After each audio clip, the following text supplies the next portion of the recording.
नमस्कार। खबरों की खबर में आपका स्वागत है। टाइम्स नाउ को क्या हो गया है? क्यों ये अपने ही पूर्व एडिटर इन चीफ के पीछे पड़ गए हैं?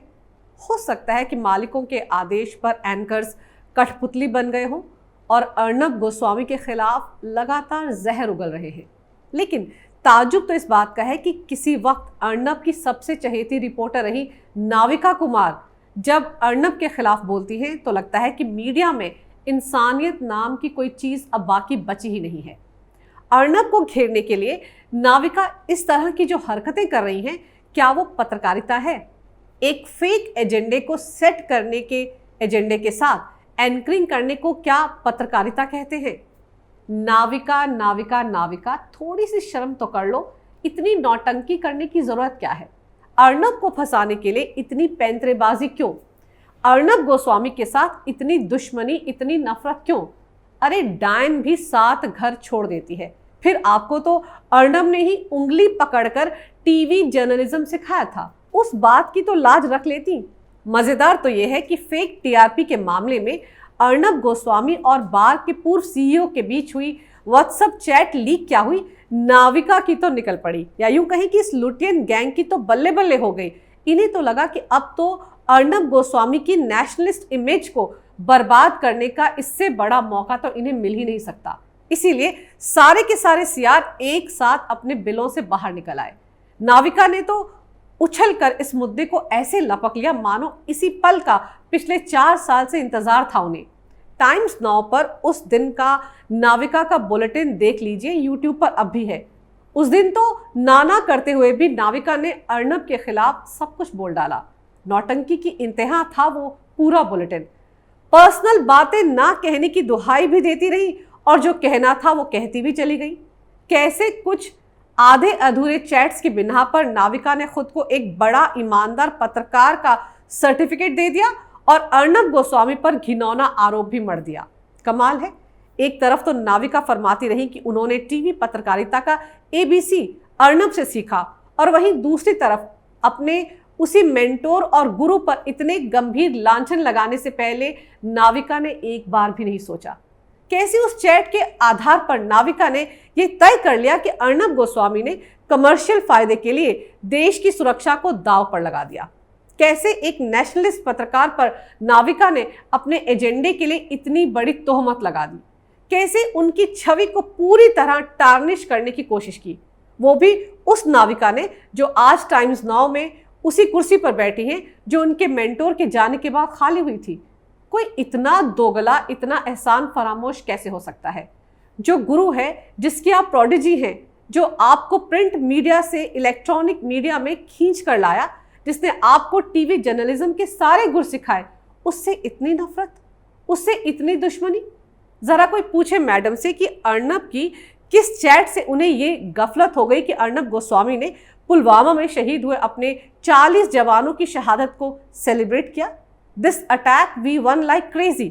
नाविका जो कि इतनी बड़ी पत्रकार होने का दावा करती है, क्या उन्हें ये स्टेटमेंट वाकई पुलवामा अटैक पर कमर्शियल फायदा पाने वाली लगती है? क्या इस तरह की बातें नाविका ने उन 12 सालों के दौरान टाइम्स नाउ के न्यूज रूम में कभी नहीं सुनी जब वो अर्नब के साथ काम कर रही थी? इस तरह की स्टेटमेंट्स तो हर टीवी न्यूज चैनल के न्यूज रूम में अपनी टीम का हौसला बढ़ाने के लिए, अपनी टीम की पीठ थपथपाने के लिए कही जाती हैं। लेकिन हैरानी की बात है कि नाविका ने चैट के इस हिस्से को अर्नब गोस्वामी को देशद्रोही साबित करने में लगा दिया। बस इतना ही भरोसा था उन्हें अपने इस मेंटोर पर। वैसे भरोसे की बात की जाए तो अर्नब से कहीं ज्यादा भरोसा तो नाविका ने लॉबिस्ट नीरा राडिया पर किया था। याद आया कैसे नाविका कुमार नीरा राडिया के साथ यूपीए सरकार में किसको कौन सा मंत्रालय मिल रहा है इसकी बिसात बिछाती दिखी थी। यही नहीं, उस वक्त की विपक्षी पार्टी बीजेपी के अंदर मचे घमासान पर चटकारे ले लेकर बता रही थी कि शाम 5 बजे खुलासा होगा वगैरह वगैरह। कांग्रेस पार्टी के अंदर यूपीए में नाविका कुमार की कितनी अंदर तक, कितनी गहराई तक पैठ थी, इसका अंदाजा तो कोई भी आसानी से उस बातचीत को सुनकर लगा सकता है। कांग्रेस की चमचागिरी करने वाली नाविका कुमार के इस चेहरे के पीछे का लुटिन पत्रकार क्या किसी से छिपा है? मैं नाविका से पूछना चाहूंगी कि जब वो नीरा राडिया के साथ सत्ता के गलियारों में मंत्रियों के नाम तय करने की दलाली कर रही थी, तब उनकी पत्रकारिता के संस्कार और सो कॉल्ड वैल्यूज कहां चली गई थी? नाविका को याद दिलाना चाहूंगी कि उस वक्त नीरा राडिया के साथ उनका नाम खूब उछला था, लेकिन उनकी किस्मत अच्छी थी कि उनका बॉस उस वक्त अर्नब गोस्वामी था और नीरा राडिया के ऑडियो टेप्स में बहुत से और लुटिन पत्रकारों के नाम भी थे, और इसी के चलते नाविका कुमार बिना किसी खरोंच के साफ बच निकली थी। अर्नब ने उनके नाम पर ज्यादा चर्चा होने ही नहीं दी। लेकिन अब जरा सोचिए, वही नाविका कुमार एक एजेंडे के तहत फेक नैरेटिव सेट करने के लिए अर्नब गोस्वामी पर कीचड़ उछालने में सबसे आगे हैं। खुद को एक ईमानदार और सच्ची पत्रकारिता की ठेकेदार घोषित करने में नाविका कुमार ने 1 मिनट भी नहीं लगाया। जिस तरीके से अर्नब गोस्वामी पर कीचड़ उछाला, उससे साफ लग रहा था कि वो अर्नब के खिलाफ ऐसे ही किसी बड़े मुद्दे की तलाश में थी, ताकि कांग्रेस के साथ अपनी वफादारी को एक बार फिर साबित कर पाएं। और हो भी क्यों ना, कांग्रेस के साथ नाविका और टाइम्स नाउ की पुरानी सांठगांठ है। कांग्रेस तो उस वक्त से अर्नब गोस्वामी से दुश्मनी पाले बैठी है जब राहुल गांधी का सबसे पहला इंटरव्यू अर्नब गोस्वामी ने लिया था। कितनी फजीहत हुई थी राहुल गांधी की। फिर पालघर में 2 साधुओं की लिंचिंग के बाद अर्नब गोस्वामी ने जिस तरीके से देश की सेकुलर पार्टी कांग्रेस को धोया था, उससे तो कांग्रेस और सारी लुटिन जमात को मिर्ची लग गई थी। अर्नब के खिलाफ देश भर में 100 से ज्यादा एफआईआर दायर की गई थी, और अब कांग्रेस के उसी अर्नब विरोधी एजेंडे को ही तो टाइम्स नाउ आगे बढ़ा रहा है। अब आपको बताती हूं टाइम्स नाउ का दोगला चेहरा। फेक टीआरपी स्कैम में मुंबई पुलिस ने बॉम्बे हाईकोर्ट में 1400 पन्नों की जो चार्जशीट दायर की है, उसी में से कुछ चुनिंदा और आधे अधूरी व्हाट्सएप चैट्स को पहले तो एक साजिश के तहत महाराष्ट्र की 3 टांग वाली उद्धव ठाकरे सरकार ने लीक करवाया।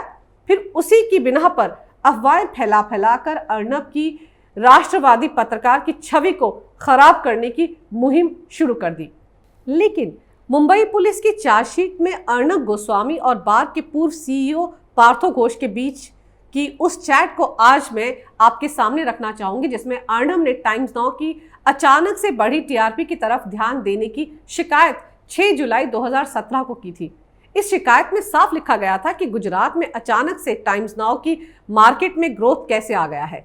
ये कुछ शंका पैदा करने वाली बात है। यानी साफ था कि कहीं ना कहीं टाइम्स नाउ गलत तरीके से अपनी टीआरपी बढ़ाने में लगा हुआ था, और इस चैट का जिक्र भी मुंबई पुलिस की इस चार्जशीट में है। लेकिन चूंकि इस चैट से टाइम्स नाउ सवालों के घेरे में आता, तो इसे पूरी तरह से छिपा लिया गया, इस पर पूरी तरह से मिट्टी डाल दी गई। उद्धव ठाकरे की मुंबई पुलिस ने टाइम्स नाउ के अधिकारियों से इस बाबत बात करने की कोई कोशिश भी नहीं की। और मजेदार तो यह है कि इसी एक चैट की बिना पर नाविका कुमार और राहुल दोनों लगातार विक्टिम कार्ड खेल रहे हैं। पिछले करीब 2 हफ्ते से टाइम्स नाउ पर इसी मुद्दे के इर्द गिर्द डिबेट हो रहा है, और छाती पीटी जा रही है कि उनकी टीआरपी को 2017 में अर्नब गोस्वामी की इसी चैट के बाद डाउन किया गया, जबकि हकीकत कुछ और है। 2017 में टाइम्स नाउ की टीआरपी में अचानक गिरावट तब आ गई थी जब लैंडिंग पेजेस के चलते टीआरपी बटोरते रहे टाइम्स नाउ को बार्क ने अपनी पॉलिसी में बदलाव करके एक बड़ा झटका दिया था। उस बात पर तो टाइम्स नाउ ने पूरी तरह चुप्पी साध ली। यही नहीं, टीवी टुडे के आज तक और इंडिया टुडे चैनल्स की गलतियों पर भी टाइम्स नाउ ने पर्दा डाला। गजब का इकोसिस्टम है। चोर चोर मौसेरे भाई का खेल ये टुकड़े टुकड़े जमात खान मार्केट गैंग बड़े आराम से खेल रहा है। अपने गैंग के चैनल्स को बड़े बड़े इल्जाम होने के बावजूद क्लीन चिट देने में देरी नहीं लगाता। अगर नाविका कुमार इतनी बड़ी ईमानदार पत्रकार हैं, तो देना सबूत। अगर वो अफवाहों के आधार पर रिपब्लिक टीवी को कटघरे में खड़ा कर रही हैं, तो आज तक ने नंबर 1 पर बने रहने के लिए बार के अधिकारियों के साथ क्या क्या सांठगांठ की थी, कैसे प्री फिक्सिंग का खेल खेला था, उस पर कितने करोड़ खर्च किए, उस पर नाविका कुमार रात 9 बजे डिबेट क्यों नहीं करती? राजदीप सरदेसाई को बुरा लग जाएगा ना। यहां तो खुद बार्क ने आज तक को टीआरपी से छेड़छाड़ का दोषी पाया था, उसके लिए मोलभाव करने का दोषी पाया था, और उस पर 5 लाख का जुर्माना भी लगाया था। तब भी इन तथ्यों को मुंबई पुलिस और लुटियन गैंग सब ने नजरअंदाज कर दिया। साफ है, टाइम्स नाउ फ्रेंडली मीडिया के साथ दोस्ती भी निभा रहा है। अब सवाल ये कि टाइम्स नाउ ने रिपब्लिक टीवी और अर्नब गोस्वामी को राष्ट्र की सुरक्षा के लिए खतरा बताने की मुहिम आखिर क्यों छेड़ रखी है? व्हाट्सएप चैट पर क्या अर्नब ने कहीं बालाकोट एयर स्ट्राइक की तारीख, टाइम या टारगेट के बारे में कहीं कुछ लिखा है?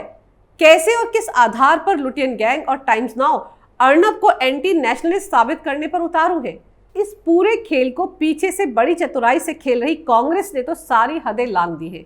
ये वो पार्टी है जो देश विरोधी नारे लगाने वाले जेएनयू के टुकड़े टुकड़े गैंग के साथ खड़ी हो जाती है। भारत तेरे टुकड़े होंगे इंशाअल्लाह इंशाअल्लाह के नारे लगाने वालों की अभिव्यक्ति की आज़ादी का रोना रोती है।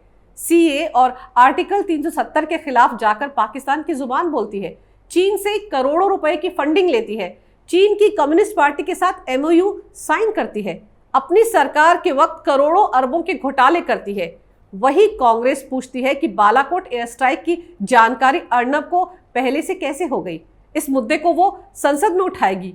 एक पत्रकार की निष्ठा, ईमानदारी और राष्ट्रीयता की भावना पर सवाल उठाने के लिए संसद में सरकार से कांग्रेस सवाल पूछेगी।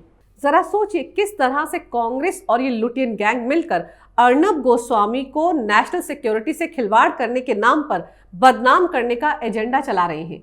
इस मुहिम में कितने करोड़ों का लेन देन हो रहा है वो अलग बात है, पर यहाँ पर भी एक झोल है। मजेदार तो यह है कि टाइम्स नाउ के अखबार टाइम्स ऑफ इंडिया ने खुद बालाकोट एयर स्ट्राइक से पहले एक आर्टिकल छापा था कि भारत के पास पाकिस्तान को सबक सिखाने के लिए क्या क्या ऑप्शंस है। उसमें एयर स्ट्राइक को सबसे ऊपर रखा गया था। लेकिन जैसे ही अर्नब गोस्वामी को इन चैट्स के आधार पर टाइम्स नाउ ने टारगेट करना शुरू किया तो टाइम्स ऑफ इंडिया के वेबसाइट से इस आर्टिकल को तुरंत हटा दिया गया, डिलीट कर दिया गया। अब सवाल ये कि बिना तथ्य के अर्नब गोस्वामी के खिलाफ इतना बड़ा प्रोपेगेंडा चलाने के पीछे की वजह हर किसी को पता होनी चाहिए। ये वो सेकुलर लिबरल लोग हैं जो अर्नब गोस्वामी के बढ़ते कद को, उनकी हिंदूवादी छवि, उनकी नेशनलिस्ट छवि, उनकी लोकप्रियता से जलते हैं। ये बर्दाश्त ही नहीं कर पा रहे हैं कि अर्नब गोस्वामी की लोकप्रियता देश ही नहीं बल्कि विदेशों में भी कैसे बढ़ती जा रही है। ऐसे में अर्नब ने अपनी ईमानदार पत्रकारिता के दम पर पिछले 4 साल में जो नाम कमाया है उसी को बट्टा लगाने की फिराक में है ये लुटियन गैंग। लेकिन ऐसे में मुंबई पुलिस की चार्जशीट में शामिल हर एंगल को, हर चैनल के काले चिट्ठे को सामने लाने की भी जरूरत है। नाविका कुमार को अगर पत्रकारिता के संस्कार वाकई याद है तो अपने चैनल की टीआरपी में हुई छेड़छाड़ के साथ साथ आज तक और इंडिया टुडे की टीआरपी में हुई गड़बड़ी पर भी रात 9 बजे डिबेट जरूर करना चाहिए। वैसे इस पूरी जमात को ये कभी नहीं भूलना चाहिए कि झूठ बार बार बोलने से भी सच नहीं बनता।